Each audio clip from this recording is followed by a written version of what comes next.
host. And then Anshuman, do you want me to list you as a co-host or maybe a producer? All right.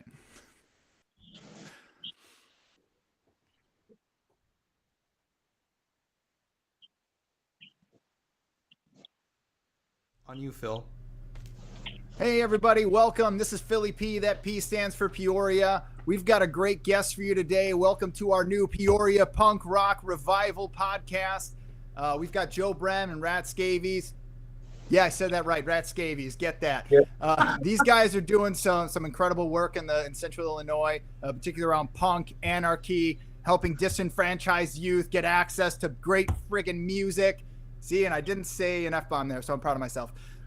Their next show they've got coming up is Friday, May 9th at Peoria Pizza Works. These guys have got like 9 other shows in the pipe, coming down to us. Check out their Facebook, Psycho Squat Productions on Facebook. And I don't know, do you guys have a website? Not yet. We don't have a website yet. All right, good question. So yeah, get that information at Facebook. We'll also be posting their information at Peoria Life, so you can check us out there and check us out on YouTube. Today I've got my co-host with me, Melissa Hicks. She'll be helping me explore punk rock in Central Illinois, and our producer and other co-host, Anshuman Reddy. He is the world's greatest connector of individuals. So thank you everybody for being here. Joe, Rat, I gotta know what got you into this? Like, what got you into bringing punk shows to Central Illinois? You want to go first? I guess for me personally, my dad and them used to be really involved in it, so it's just kind of something I've always been around. Joe, you? I had a love of it when I was younger, and definitely still do now. So it's just been something that's traveled with me since like my teen years, like all the way up to now. So Rat I just bumped into Rat. I didn't ever feel like anybody kind of wanted to do that around here. And then I bumped into Rat, and he was actually like very serious about actually bringing this here. So like, and at first we were playing in some bands together and everything else like that. So he kind of brought me back from the dead, because I had like about a good 7-year hiatus where I was like in a relationship where I just wasn't involved with the scene or anything, and it kind of deteriorated away, or what little bit of one was here. And there was like really nothing left. There were no shows or anything I would ever hear about, very rarely, And so, when I bumped into Rat, it just kind of tumbleweeded, and now we're doing this. Like at first we were in bands, now we're doing this. Because the bands kind of fell through. Yeah, tell me a little bit about the bands. I mean, I was in a band for a long time. I opened up for Les Claypool and the Mars Volta up at the Rave in Wisconsin. Like we went all over, Chicago, Illinois, Indiana, Wisconsin. It was a fun time. So what instruments do you play? I play bass and guitar. And one of the bands, I played bass, and one of the other bands that me and him were in it, I actually played guitar. But I can only play rhythm. I'm not actually like talented or anything. I just can play like 3 chords, So well, that's what punk rock is, man. Punk rock is like that entry level. It's meant to be whatever you can do with whatever instrument you got, and it sounds like whatever you make. Yeah, exactly. That's awesome. What about you, Rat?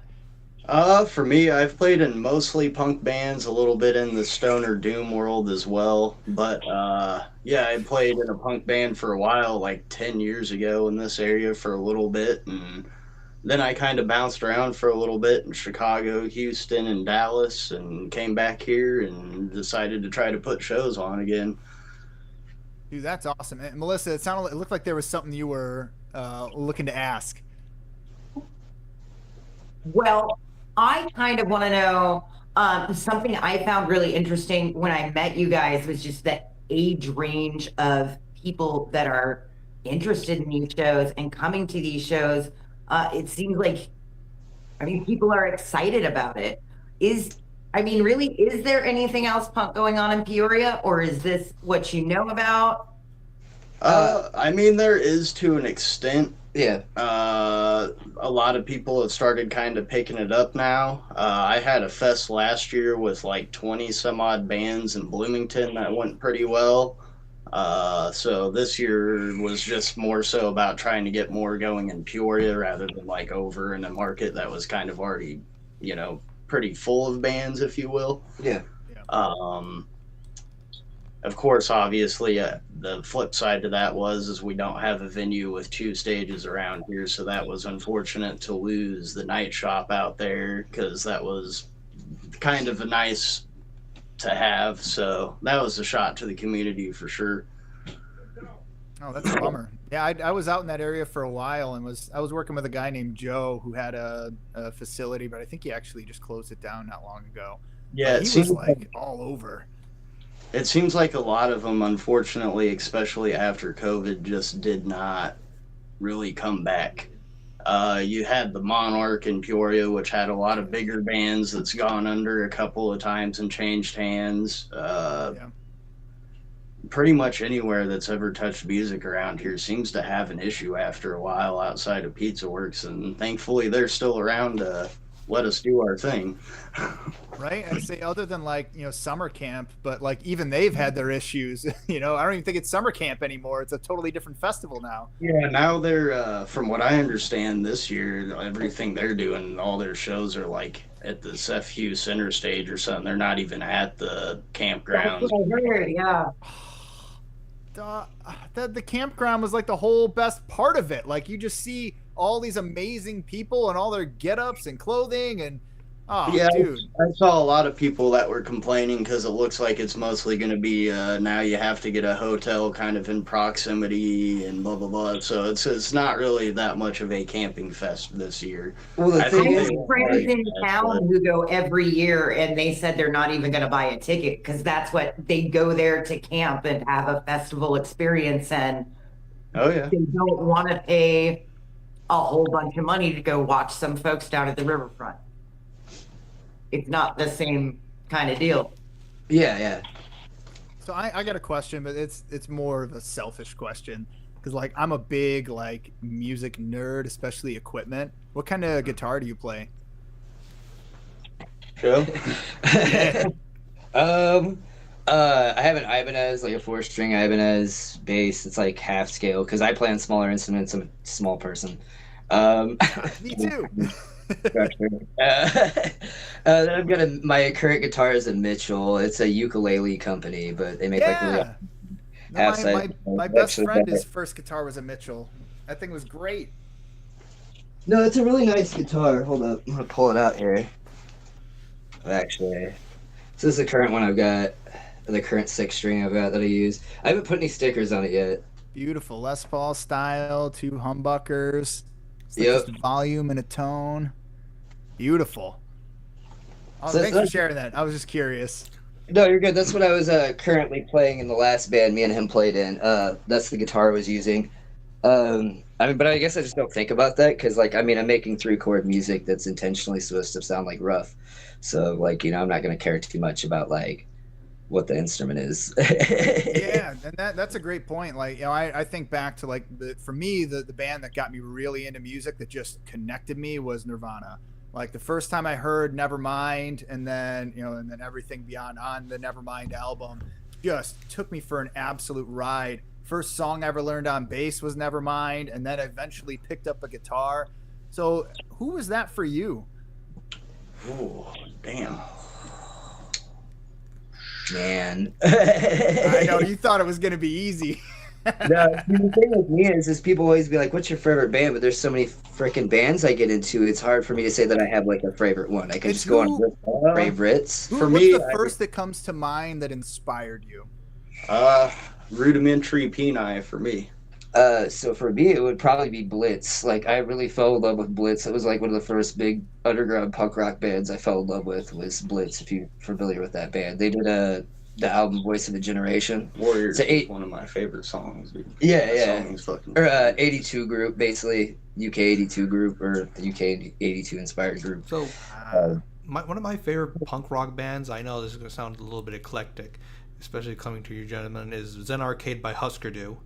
Amazing Okay. album. I Yeah. actually met one of the members from Husker Du about a year and a half ago outside of oh, wow. the Metro when GBH and Millions of Dead Cops was playing. He was on tour with his other band. It's kind of it's like a mix mash of like other punk bands, kind of like a super group, if you will. One of the guys is from the UK Subs. It's got I believe maybe the bass player from Husker Du, and I forget who the other guy is in it, but it's just kind of like a big band called Ultra Bomb, and I just so happened to be outside, and he was coming through. It's Greg. Greg from Husker Du. There we go. So this is kind of an embarrassing story on my part, but I first started getting into learning about hardcore punk because of Guitar Hero. Because in one of the games, the Dead Kennedys had a censored version of "Holiday in Cambodia" as one of the songs you can play. So I first learned about the Dead Kennedys. From there, I kind of start learning about post-hardcore punk, hardcore bands, but also post-hardcore bands like Husker Du, the Minutemen, and and the Replacements. That's a good one. That's a good one. I'm taking notes of all the bands you guys are saying so I can create a new playlist, and we'll go ahead and share this playlist on the Peoria Life Facebook so that anybody can get access to it. Right. So like I'll tell you, like I'm a bit of a a novice. Like I've seen a lot of pop punk, the stuff that hit the mainstream. But I've never really seen a lot of that underground stuff. Like when I was going through the motions in the early 2000s, there was just you had some emo bands, you had some hardcore bands, but there was just like no punk scene at all, and that was like all over Chicago, like down here. And like you guys have what, like 9 bands like in Peoria that already have like shows booked for the next couple of months. We've got 9 shows, and then we've probably got like anywhere from 4 to 6 bands a show. That blows my mind. That seriously blows my mind that there are so many punk bands in Central Illinois, and it makes me so happy that we can finally see them. Yeah. There's a lot of them coming from out of town too. We got a little bit of, let's see, I know some bands are coming from Missouri, Indiana, Wisconsin. I'm trying to remember. I've had bands come from Minnesota, all over the place. So we pull local, but we also bring in some bands from all over the place too, touring bands, whoever. Dude, that's incredible. I mean, that you're literally creating access to where there was none before. You're bringing in shows that would have never made their way to Central Illinois. So bravo to you guys for putting in the legwork on that. I know it's really difficult just to put on one show with one band, let alone a show with 4 bands, and then add 8 more shows on top of that. Yeah. That's wow. It's been an everyday struggle. I won't lie. Like there's days where we wake up and we're like, are we going to be able to continue to do this? Like, are we going to be able to pay a sound guy? Like, like things like that. But like we've got it all pretty well lined up. So as long as we just keep our shit together and pay the sound guy, shit should be good. So for people listening to this that maybe want to get involved in the punk rock scene, like how can they help? A big thing is some of the bands might be scared to come here. Like, all right, so there's been some bands that have been scared already because there's not enough like people saying they're going on like the Facebook invites and stuff. Mm-hmm. And the thing is it's not they're being like rude or like, oh, we're not cool or you guys aren't cool enough or something. It's these bands are like working on bare minimal, you know what I'm saying? Like, oh, these guys have like a day job too, so they need the money to get back home and stuff. So if it's like they don't see enough, like at least 30 people attending the show, they won't show up, you know what I'm saying? Because they're going to go broke. They're going to come here. They're going to be broke, and then they're going to be begging for change to get back home. Like so it's just like I keep telling people, like if you're on Facebook and you're following it, put out going. Like let the bands know you're coming, and that's all. Like that would be like great if we could get people to do that. And it's not even like a pushing it thing. Pretty much just helping promote. Yeah. Just get the word around to your friends and anybody that might be interested. Yeah. Real quick. So there, I'm going. So a beacon. So we need a beacon to bring these bands. So if you want to see more punk shows in this area, these guys are telling you, all you have to do is like, comment, say that you're going, maybe you're going, just engage with this group. And the thing that I want to throw my hat in the ring to support you guys, I'd be happy to, and Melissa, tell me if I'm putting my foot in my mouth here, but I'd be happy to interview and promote any of the bands that are coming through. Like we'll do an interview for, every single band that's willing to do it. We'll be happy to have them on the show so we can showcase what they're doing for us. Because they're all from DIY scenes and stuff. Most of these bands, especially the ones I work with, more on the crust and anarcho side, which is very more into the DIY scene.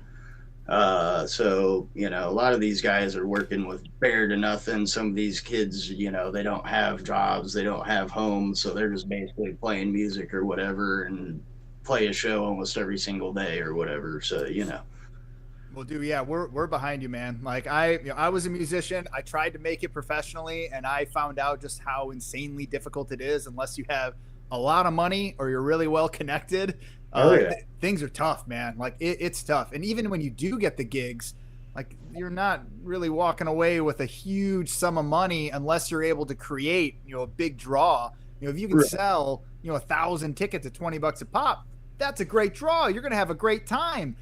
But I mean, those kinds of shows I feel like are kind of few and far between. A lot of the stuff I participate in is like you might have between 30 and 100 people show up. But I think that with the right people knowing that you're doing this work, I think people are going to show up in droves. I think you guys have something fantastic here. Yeah, we're trying because I got some bigger bands I would eventually like. I've been in works with some bands like Bongzilla and stuff that are pretty big in like the stoner doom community because I like that side as well. And so I'm trying to bring punk and metal and goth industrial, kind of like a little bit of all the different subculture stuff. But there's some bigger bands I would like to eventually. The plan is to get here. It's just making sure that we can, get people in through the doors and get the support to bring those people here eventually. So Yeah, and we'll be happy to network with you on that. I'm sorry, Anshul, I didn't mean to cut you off.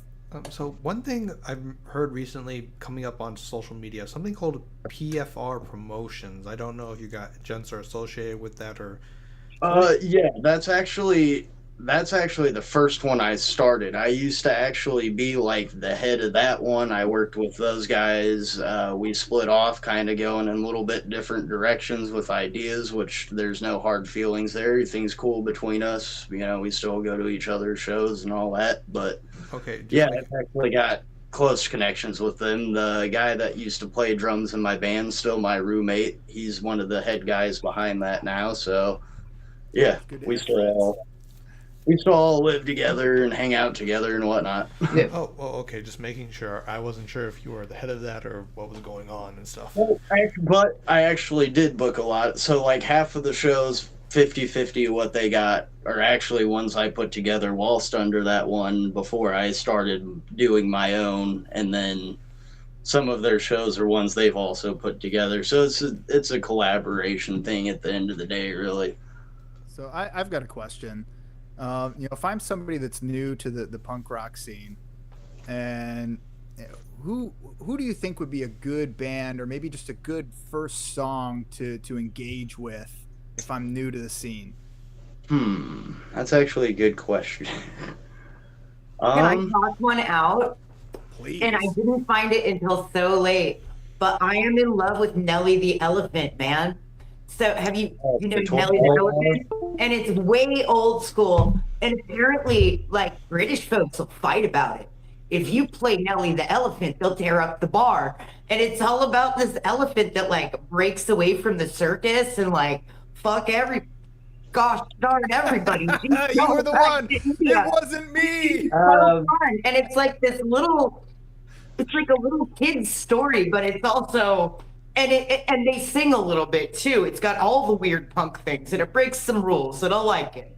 Yeah, no, that's the Toy Dolls you're talking about. I love the Toy Dolls. I love the Toy Dolls. It's like one of my up there ones that I listen to a lot. Joe, what are you gonna throw out there? I mean, just more about the show, like probably that's coming out. I think it will know about the question he asked. Wait, what was the question It's again? a good introductory. So if I'm brand new to punk music, I've never hit it before, what would be a good song to get punk into? bands in front of you. Like with that question, I'm literally just gonna throw random punk bands in front of you. Like, have you ever heard Spitz? No. Awesome. Check out the Spitz, man. I've seen them 3 times. They are definitely worth going to see. Right. Do they spit a lot?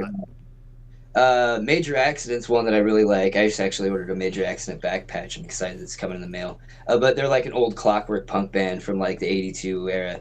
Then you've got, I mean, I don't know, I could just sit there and throw stuff out for days. Like Coxbar is one that a lot of people into Oi love. I mean, I like a lot of Oi music. Hard Skin's another Oi band that I'm like really in love with.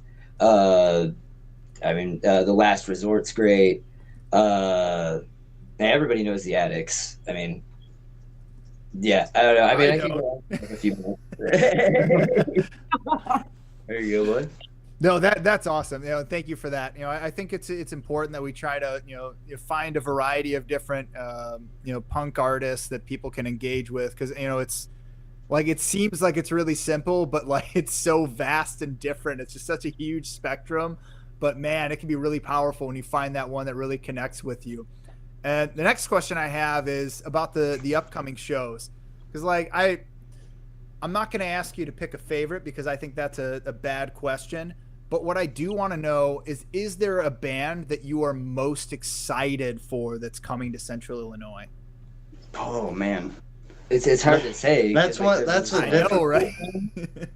Mostly for the fact that a lot of these shows put together, I listen to these bands and then I personally reach out to bring them through. So they're bands that I, to a degree, am a fan of at least so many of their songs that I'm willing to, bring them to town for a show. So that's a very difficult question, because I actually like a lot of these bands. It's hard to really say that there's one that I'm not like really excited for, but go ahead, Joe. Yeah, I was gonna say, just in the current show that's coming, like the ones that have been really catching me is Hockey Smile, which isn't my usual typical sound, but I like them. I like them a lot.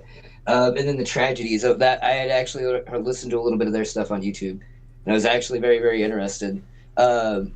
I'm actually kind of excited to see them live, actually. Yeah, me being kind of more on the hardcore and crust side, I'm going to go with Hockey Smile, Feet Picks, and Jerking Class off of this one, and bands like Orphan Source that are coming through, Alleyway. Man, there's a lot. We got Stink Bomb, The Run Up, Good Gore. God, I'm making so many notes. This is going to be such a great list.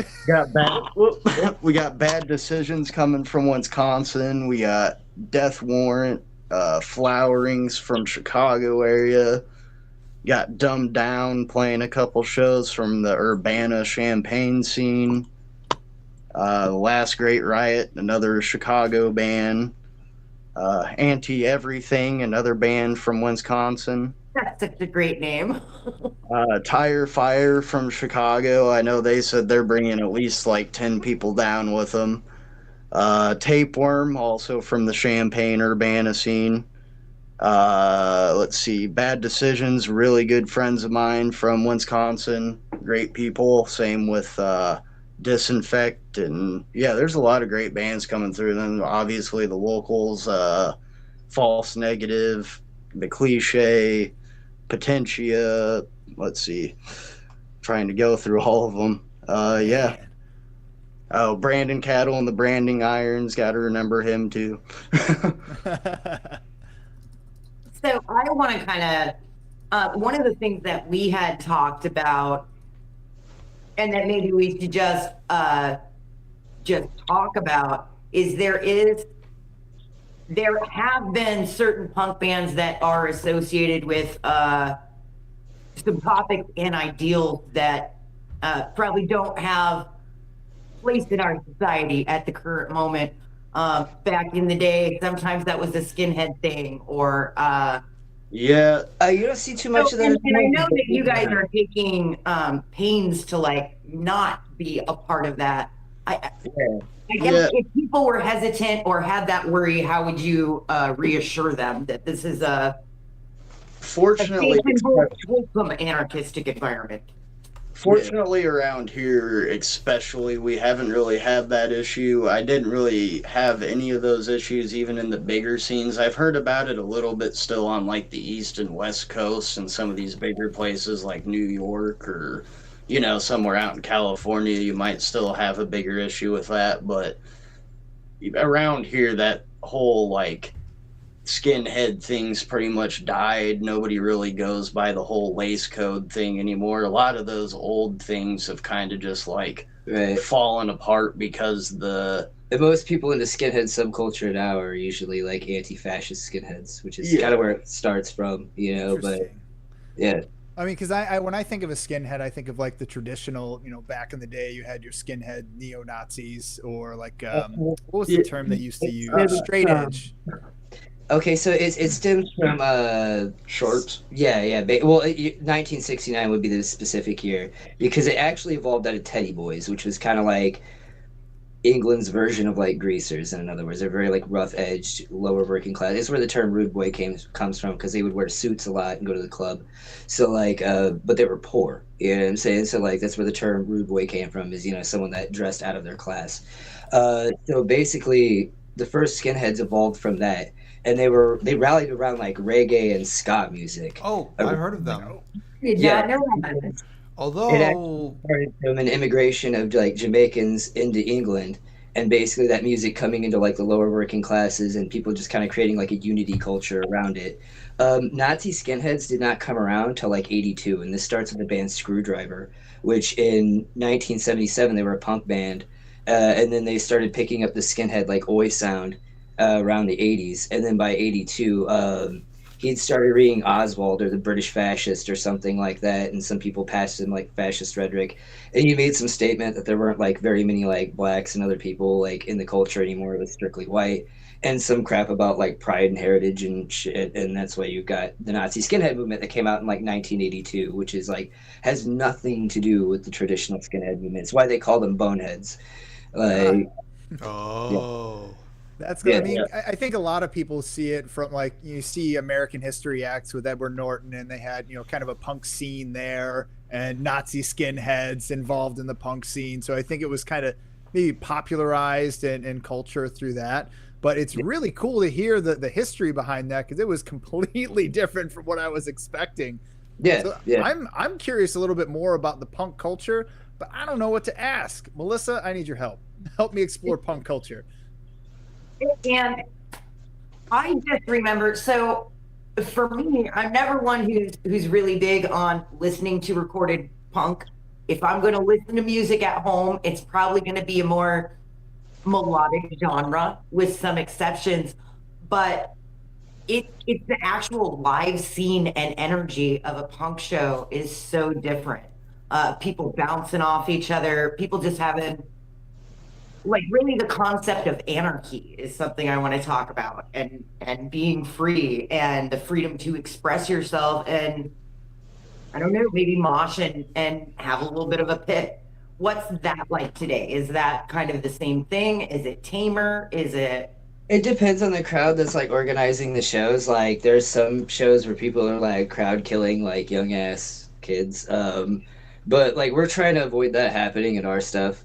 Basically we want to have like I don't want to say a completely innocent environment, but like it would be obnoxious to see people like crowd killing like, really young like 14-year-olds that are first experiencing their first show or something, like that's kind of uncalled for, especially when you've got older people in the scene now. Like they kind of have to act a little more responsible. I mean, like you have to be an adult at some point, like kind of. I mean, you can still do the things that you love, but you have to kind of be somewhat of an adult behind it, Like, so I mean, yeah, no, we're all down for like people actually getting down, like slam dancing to the music, things like that. Just it's something common I've even seen in some other shows too, like where they've kind of got this like mentality where people will still do that, but they almost kind of keep eyes in the back of their head to make sure they're not running into like somebody's kid or something like that, because there's some yeah. That's awesome.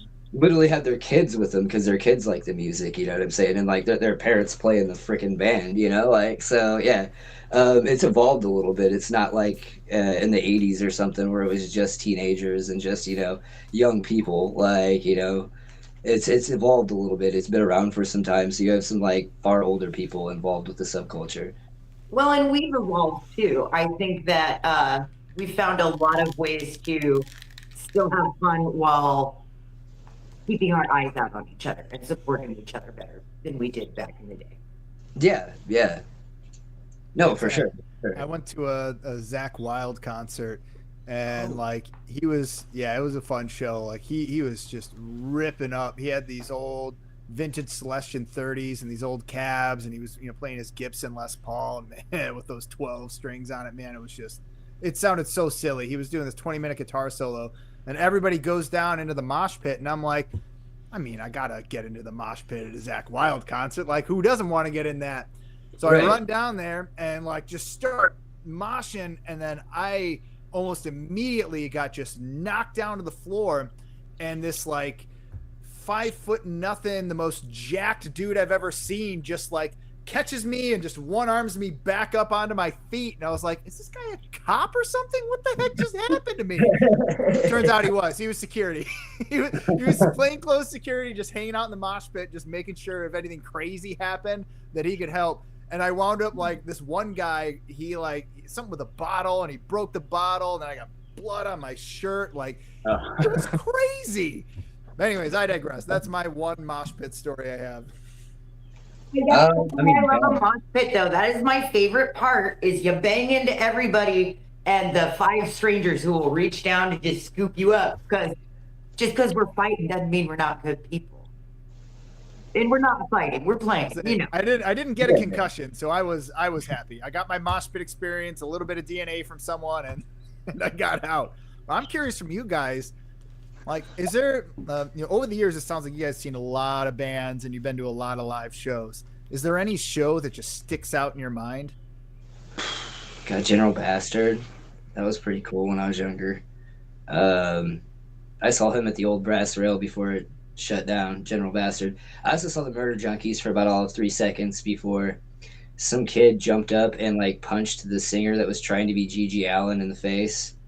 And the show ended abruptly. But it was a cool show. I got to see like 2.5 songs from the Murder Junkies, and this kid just like flew up on stage and like punched the guy because he was trying to be like Gigi Allen and scream on stage like, I need heroin, I need drugs, you know, like just trying to be like all over the top, and like nobody was really buying it. And just this young kid just ran up, and he was even wearing a Gigi Allen shirt. He just ran up and he just like clocked this guy and just dropped him on the stage like a sack of bricks. Like, and the guy running the show just like picked him up and tossed him out. But I was like, why? It was funny. Dude, that's what. Rat, same question. I would say anytime I've seen the Spits is always a good time. It's one of the best bands I've seen live.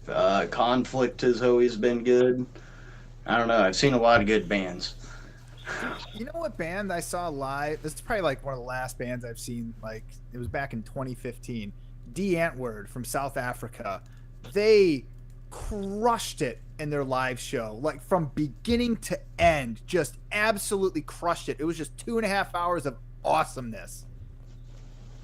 Oh yeah. Yeah, sorry, no, there's no questions there though. So some of the best bands I've seen live: the Foo Fighters, Radiohead, The Cure. Who else is on that list? I saw Foo Fighters in Wrigley. Like the very first mosh pit I've ever been in is Rage Against the Machine. You got to go. I'm jelly. Dude, Tom Morello is like one of my idols, dude. I love that guy.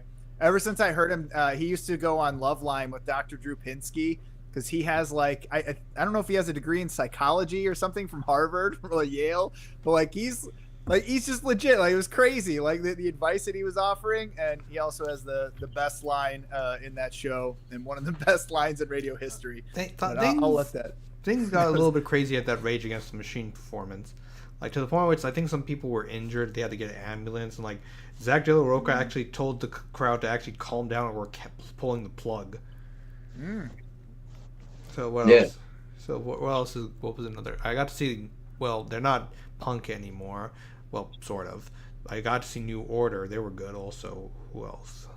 Has anybody ever seen Brainchild? I've heard of them. Peoria, right? Brainchild? Yeah. I met them when I was playing a gig in Chicago at the Blue Note, and they showed up there, and they're one of their guitar players was one of the guitar players in Humphreys McGee. So we were just like, yeah, just hanging out with a guitar player from Humphreys McGee, and then Brainchild. Dude, they did a 30-minute set.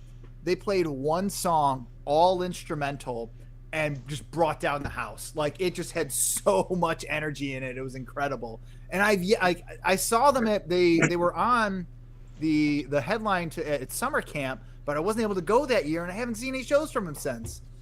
Guy, Phil, they play like 3 or 4 free shows a year. They're one of the bands they book up at the Tower Park Drum Circle, or the First Fridays they have up there all the time. Keep your eye. You can see Brainchild at least 3 times for free this summer, because they're big headliners around here. I like that. Thank you.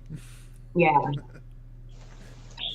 I didn't know they were that well known though. I just kind of assumed, oh, I'm seeing these guys for free, local Peoria band, you know? Yeah, no, they showed up at a show up in the Blue Note, and like we were, it was a weird thing. It was this thing called Emergenza, and essentially like you paid to be a part of it, and then you sold all the tickets for the event, and then whoever sold the most tickets for the event got to move on to the next show. So we played two shows at the Double Door, and then at the Blue Note, and then we played another show at the Double Door, and then if you hit it at the Double Door, then you got to play. I think it was the Metro. And then like I forget exactly what happened, but we dipped out of that, and then we wound up getting a gig at Logan Square Auditorium, and that was a really cool show. Man, we played all over there, but the Double Door, that was probably the best sounding gig I've ever been at. The sound in that place was just outrageously good. Hey, what do you guys think about venue wise? What's like one of the best venues in Peoria? Like again, if I'm a novice to punk and there's a punk rock show happening, what venue should I go to initiate myself? Most of them go to Pizza Works. It seems to be the one place. I'll keep it quiet. We are trying to reach out to some other places. But I won't put them out there, you know what I'm saying? Because we don't know if they want to be affiliated with us or not. But yeah, no, like mainly they always tend to happen at Pizza Works. Pizza Works has always been really open to having punk shows. Even back in the day when they happened, they would happen there, or the Brass Rail back when it was still alive. It's kind of gone now. Even the second one's gone, but the Brass Rail and the Brass Rail 2. Airwaves. Yeah, Airwaves too. Airwaves has some shows. VFW halls. Yeah. Where is Pizza Works? It is off of Prospect. I know that much. Yeah. It's right on Prospect, kind of a little bit below the Heights. Yeah. It's like right past Emo's Ice Cream, up past like McDonald's a little bit there. It's about Emos and Trefskers. I want to say it's about 6 to 8 blocks before like the Heights Strip starts. Got it. Yeah, 3921 North Prospect Road in Peoria Heights, Illinois. Support these people. These people are supporting the arts in our community. They are helping bring punk shows to the area. Go to Peoria Pizza Works. All right, that's my plug. Awesome. Thank you. So I'm curious a little bit more about how do you see punk rock influencing culture in America? I mean, we've seen it kind of over time, and it's kind of come up and down and in and out of the the Hollywood scene and all that fun stuff. But where do you think punk rock has its place today? Like all over at this point. It's been around so long. I mean, if you're at this point, like songs you would have never heard in a commercial or like popping up in commercials, which sometimes is sad because these bands don't get paid for it. You know what I'm saying? Because their stuff was copyrighted back in the day or something. So you'll hear like and like like a shampoo commercial use their song, and then like they get paid nothing for it, like literally.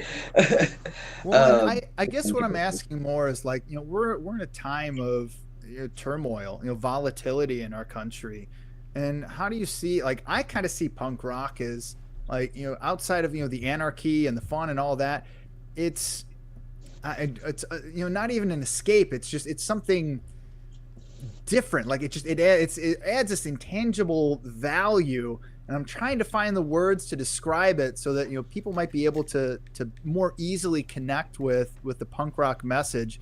But like when I think about, like, I mean, what was that? There was a movie with Matthew Dillard in the 1990s. Yeah, actually, what's it? Is that accurate at all? I don't know. It's like 50-50. It's 50-50. There's parts of it that are accurate and parts of it that it's just like off the wall. Like that wasn't how people back then were acting. Like personally, one of my favorite movies is Dudes and like Suburbia. They were both made. What was her name? The woman who produced both of them. I can't even think of her name. Yeah. I forget what her name is off the top of my head. Yeah, Dudes you can even watch for free on YouTube. It's a punk rock western. I'd also plug Bomb City in there. It's a really good one. younger kid that was from the Texas scene that actually got killed by a couple of football players from the high school, and they ended up like not getting any sort of like jail time or anything. Went on to like graduate college, getting full scholarships to play football, all that stuff. That's There's insane. also to say like because the counterculture also, or not counter, but like the other like unity kind of culture that runs along with like punk is usually skin.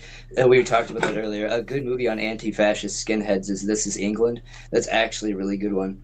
And it kind of shows how like how the nationalist skinhead movement kind of came about like in the early 80s, like because it kind of plays it out through like a little drama between certain characters that it's showing basically, but it is politically accurate in a sense as to like And what if you started want all to that. lean on the horror side, Green Room is an excellent one. That's also a pretty good depiction of the punks versus Nazi scene, and how I guess people that aren't quite as in it don't know the differences sometimes between like, you know, the neo-Nazi side of things, the boneheads, and like the actual punk bands, if you will. So you even got a band in there, ironically, whilst playing in a Nazi den, playing Nazi Punks Fuck Off by the Dead Kennedys as a cover while wearing a Minor Threat t-shirt. So Yeah. Um, I also tend to like some of the ones that like demonize punks too, like the old cheesy ones. Like if you're familiar with the movie like Class of '84, that was like an old punk rock movie where like it was a teacher basically getting revenge on these like horrible punk rock kids that are like what's that one that's got Danzig in it and he's all talking really stupidly? Remember, like they don't even use like words. It's like a brief moment. They're only in there for like 30 seconds and they like terrorize that grocery store. yeah, You oh remember what I'm god, talking about? I kind know of, but I can't think of it. something like to do with cops. I know it's like a cop oriented Yeah, movie and they like are making fun of punks, but it's kind of funny. But remember Danzig's in it and they like don't even say actual words. It's just like yeah. stupid. It's the stupidest thing. Yeah. No, there's that one. There's a oh wait, hold on. Where was there's another one. There's a Mexican one that I watched like that's hilarious. It's called Interpedos Punks. Um, it's great. It's another one of those movies made to like demonize punks. So the punks in it are like riding around on motorcycles and look like really ridiculous, like some shit out of Mad Max. Like the leader I of the feel gang like is like the super Clockwork buff Orange dude was and like definitely a based Lucha on some of Lucha. that anti-punk sentiment too. Wait, what's up now? Clockwork Orange, the way the Oh, movie was yeah. produced, that's absolutely kind of well, what it's Clockwork Orange pointing at was punks. It's styled after punks. Well, it was actually punks adapted it because that movie came out before like really any big punk movement was kind of going on. So it was made actually because a lot of that is symbolic. I mean, like Kubrick in his films was like very symbolic and had his own thing going on. I've read both the book. I'm a big fan of Clockwork Orange. I've read both the book and watched the movie like a million times. All the way to the point where I can tell you there's like massive differences in the way like Alex is portrayed in the book via the movie. Like in the movie, we see him. There's like a lot of symbolism like Kubrick's trying to put in there about like the upper class because you have like the Eye of Providence on like Alex, and he's wearing a bowler cap, which is like an affiliation with like upper crust or like bankers. Like back in the time, they would wear hats like this. The all white is a symbol of thinking he's purity. You know what I'm saying? But yeah, he's got the jack boots of a soldier. It's all this kind of like symbolism he's like deeply putting in it. But in the book, Alex is actually explained to look something like Beethoven or the founding fathers with like combat boots on, like and like extravagant makeup is how he's explained. So think like Adam and the Ants with combat boots, like just beating you to death.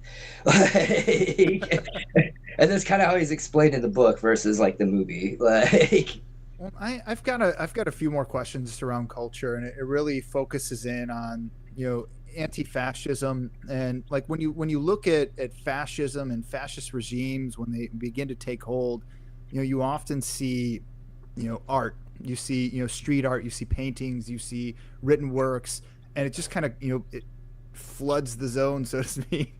What do you think punk rock with the anti-fascist sentiments? What do you think that means today in today's climate? well, I've noticed there's okay, so that's getting kind of like weird because like I have noticed for the most part, most people in punk rock now do not have like a fascist leaning at all.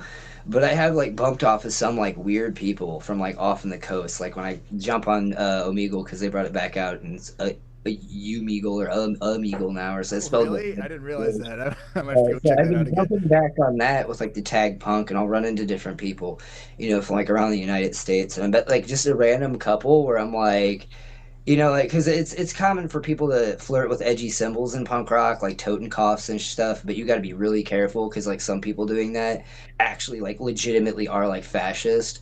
Like so, like you'll run across that one in every five. I ran across one a while ago. There's this kid. He had like patches all over his jacket. He was wearing like a scally cap. Had his head shaved. He's like, yeah, no, I'm a skinhead, man. I'm like, oh, cool.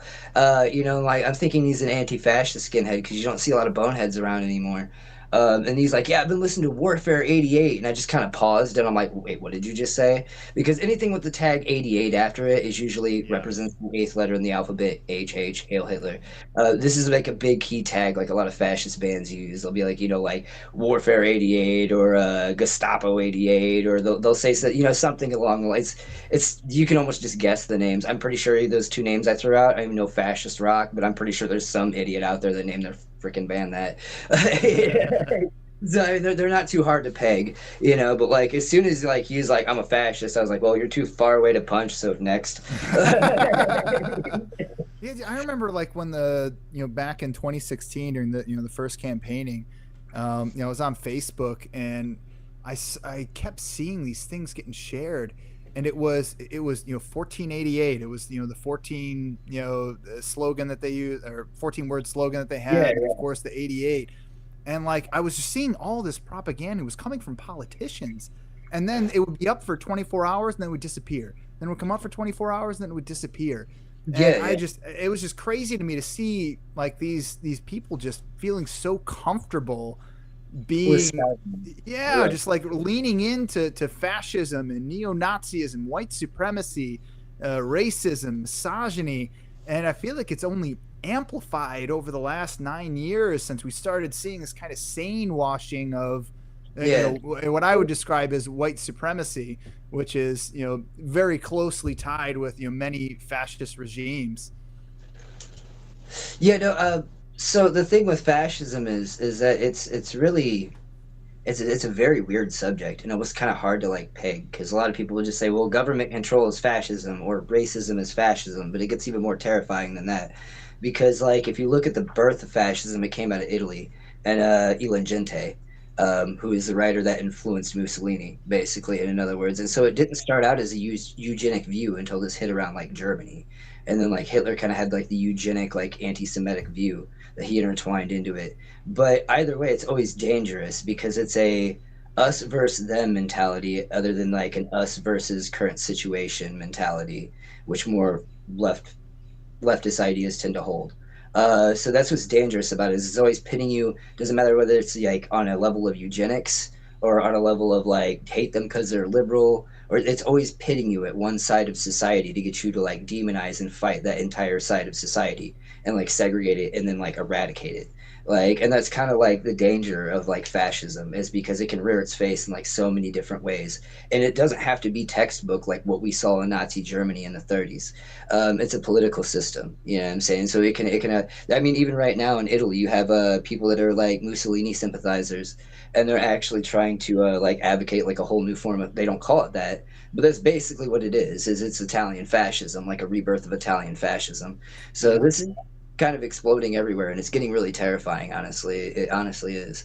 I won't lie. Like, to me though, like when you bring up something like Trump, well, that's just fascism on like stupid. Like, so the scary thing about fascists is they were terrifying because they were intelligent. They knew how to manipulate and woo entire crowds of people. All he knows how to do is like woo entire crowds of people, but he's gonna like rip us off and just run everything into the ground. So like Great Depression like 2.0, like is literally what he's gonna fricking do. You know what I'm saying? He's not gonna like build like a war machine like Hitler did. He's just gonna run everything into the fricking ground and like collapse it for all of us. And then you have even worse, because you have like when you have just complete loss of control like that, things delve into nihilism. Like I've talked to friends from like other countries, and like when the government collapses, it's terrifying. Like their parents have had to wait at the door with guns because there's literally people that will come by and rob you. There's no authorities to stop them. Gangs take over and mobs take over. They become the authority and they make the laws and rules. And it becomes a very terrifying situation. Uh, So it's really scary to think about like where everything is going. No, and I thought you put that, just absolutely beautifully and simply, when you said it's about the, putting in the divisive end in there where it's, person versus person instead of, us as a community solving problems together or Yeah. looking at, the situation and how we're going to manage that. That was just I really think a really, really great way to look at, what's happening right now. And I've got some friends that are up in Canada, and they just had an election, and things swung the other way. They were anticipating the conservative party to win that one, and then our lovely person here in the United States started opening his mouth, and then the tariffs went in, and everything just swung right back. But the thing that I've noticed is, at least from my perspective, and you guys can correct me if I'm wrong if you hold a different one, but I've been seeing a lot of Russian interference. We have there's 2,400 influencers, podcasters, entertainers that are being propagated by the Russian government. Their money, they get between $30,000 and $400,000 per month from the Russian government to send out propaganda, and they've created this ecosystem that has now expanded across the mainstream media. Starting with things like Fox News, and then Newsmax, and then OAN, and then eventually moving into what would be described as more centrist or liberal media sources, being CNBC, ABC, CBS, and they all seem to be kind of falling away and falling towards fascism instead of being that barrier that that kept us sane, that kept that transparency there. And Well, yeah. it might be to do with the fact that like all of your major news outlets are owned by like the same two companies, like Yeah, like literally. Bill Gates. Yeah, Six. and you Yeah, don't have there's the same six political companies. leaning. So one Yeah, thing so that even if you're getting liberal news, you're getting like conservative rhetoric, like, and even if you're getting conservative news, you're just getting like over the top crazy rhetoric. so one thing I have been noticing recently, there has been some pushback. How do I describe this? So I think left-wing populism is starting to grow on the rise. Like, if you've seen what AOC and Bernie Sanders have been doing for the last few weeks in cities, they've been generating thousands of followers to these meetings. Not only that, like in Mexico, that one Claudia, I forget what her name is, the new president, she's very popular. Like, in some ways, there's kind of like a both because of like the complacency of, I know this, I'm going into some crazy territory, of the old neoliberal order and the rising like national, like, I wouldn't say it's not necessarily fascism because it's easy to use that term in regards to the past, but more nationalistic right wing movement that wants to kind of, akin to Trump and that one guy in Argentina. But I think there is generally going to coming a wave back towards like FDR style populism. Like, things are changing. I see the opposite. I think that while we have things that change, we saw it happen here in the United States where, the blue wave came and then everyone voted Democratic, and then now we're back in the exact same boat. And the people that are perpetuating this propaganda are in it for the long haul. They don't see a loss as a loss. They see it as an opportunity to do better, so I win the next time. Like, they're not giving up. They're not just going to let it go. And that's what I've been noticing from country to country to country to country. You're seeing these right, alt-right, fascist, or even, fringe fascist ideologies, or they would call veiled white supremacy, that are being, propagated by, this Russian, war machine, which is ultimately, a digital and economic war that they're waging against the rest of the world, so they can eventually come in and try to take over. So I see the entire world as being in a very challenging place, because if the war machine that we have continues on the pathway that it has, we're not going to survive. Like, we will descend into fascism, and we're going to have to deal with everything that means. Yeah, no, it's oof. Well, that's the thing is to me, like, I don't even know if it'll like make it because the economy is like collapsing so quickly. I don't even know if it'll make it to that. So you'll have even worse. Like, you'll have like all of these fascist ideas out there in society, and then when like law and order collapses, these people can literally create their own communities and take control, and that's even freaking scarier. That's even scarier. So you're talking about like all out like small cell groups fighting each other, like, because that's the thing with even a lot of politics, whether it be right or left, there's always going to be people that disagree, and they disagree to a point where they start fighting.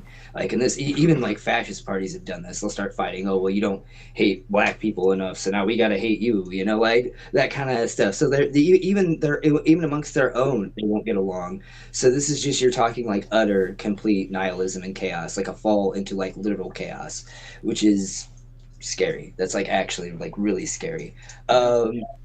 I mean, because they keep thinking they're going to be able to like, because the thing I'm seeing like Trump kind of do is try to push everybody to cryptocurrency and they get rid of American currency. And like if you do that, like everybody's just gonna like the only thing that will be running America left is like e-girl and Trump. So And I've always China's distrusted. been trying to become the reserve currency for the world, for, I mean, as long as I've known them to be around, 30 years that I've been, paying attention. And, Russia obviously wants the exact same thing for their currency, and they're in even a more volatile position than, what the US or China or some other countries are. But the real issue that I see, and what all started this, was Citizens United, going to the Supreme Court and them recognizing corporations as individuals and allowing dark money to flow into corporations. Yeah. And then, because suddenly, it was immediately after, it was 2010 when that order went through, and then 2012, each candidate had more than $1 billion. The first time you'd ever seen $1 billion spent on a campaign right then and there. And then suddenly by the next election cycle, it was just full blown corruption.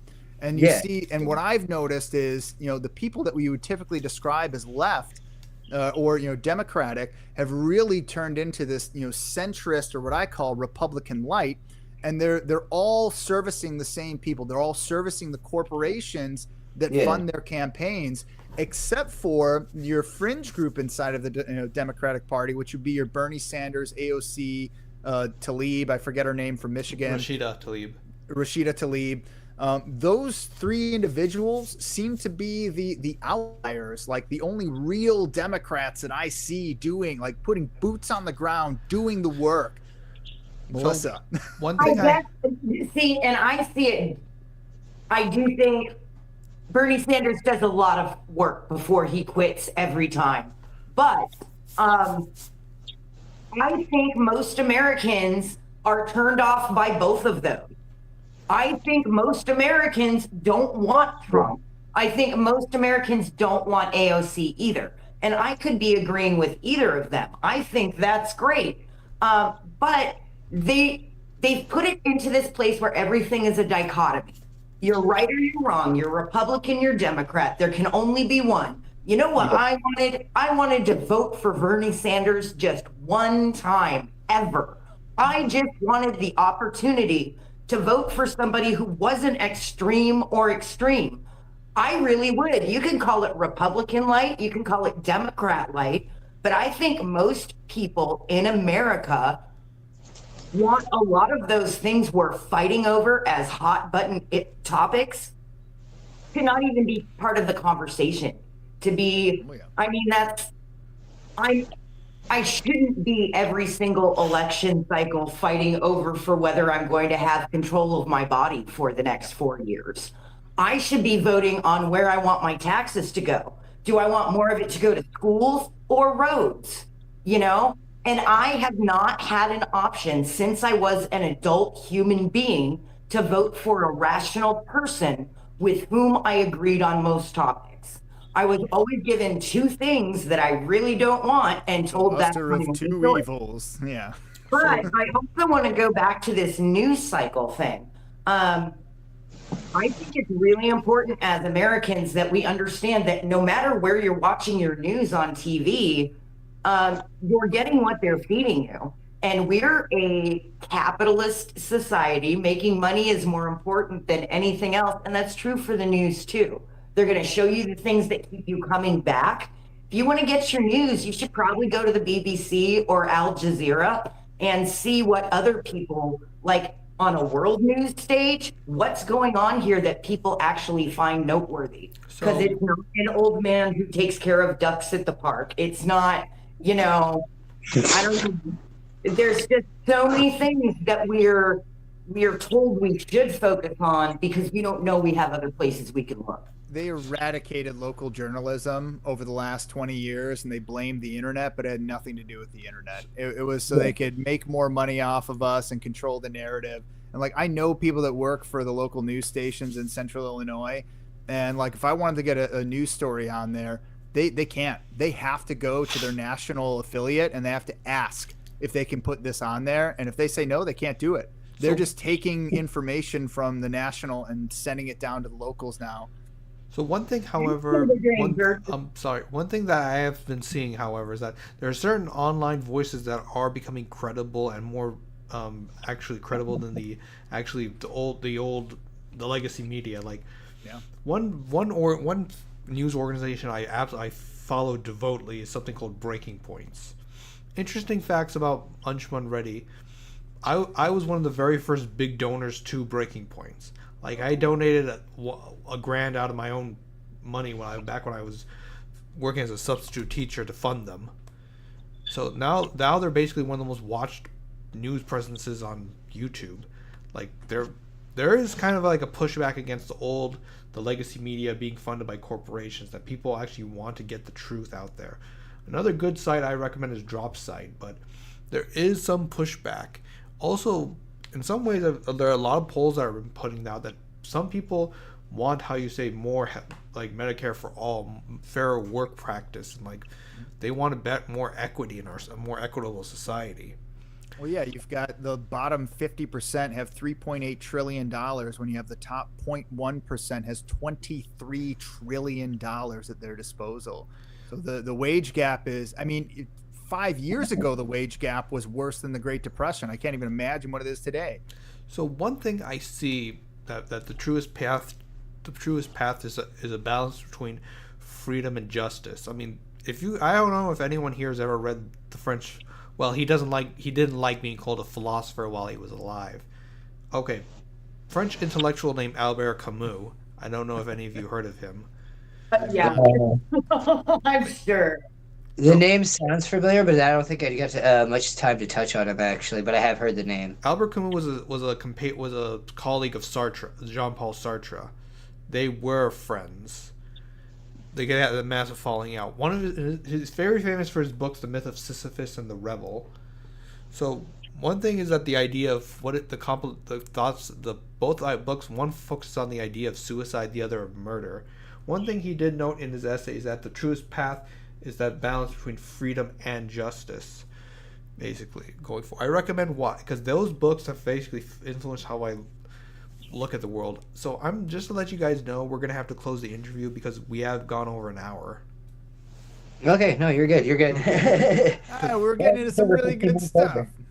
We We'll have to do this again because this went some cool places. Yes, I intend to. All right. Well, hey guys, thank you guys so much for coming on here. Thank you so much for sharing about punk rock and the history of it. Like, I feel like I learned so much, and I have so much more that I need to learn about the scene. I'm excited for the shows that you guys have coming up. So we got May 9th, Peoria Pizza Works. That's in Peoria Heights. Check these guys out on Facebook. Psycho Squat Productions. They've got tons of shows coming to the area. Make sure you're involved. Friday, what was the time on that Friday, May 9th show? 8 o'clock. There 8 p.m. Friday, May 9th. Was there what's the cover? Is there a cover charge? $15. Yeah, $15. That's nothing. You go to see Madonna in 1990 and it was $80. Awesome. Well, thank you guys. Thank you, Joe and Rat, for being here. And thank you, Psycho Squad Productions. We're behind you. We can't wait to do your next interview with your next bands that you got on here. So give us a call. Look for our next show. And thank you, everybody.